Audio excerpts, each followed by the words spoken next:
Oh, sorry guys, I forgot to mention that the old square hay balers were noisy, dangerous, and hot.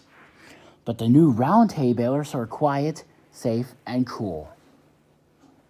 Kenny is sitting on an air-conditioned cab listening to music from his CD player. And you bet another person named Bob Johnson wasn't listening to music when he baled hay.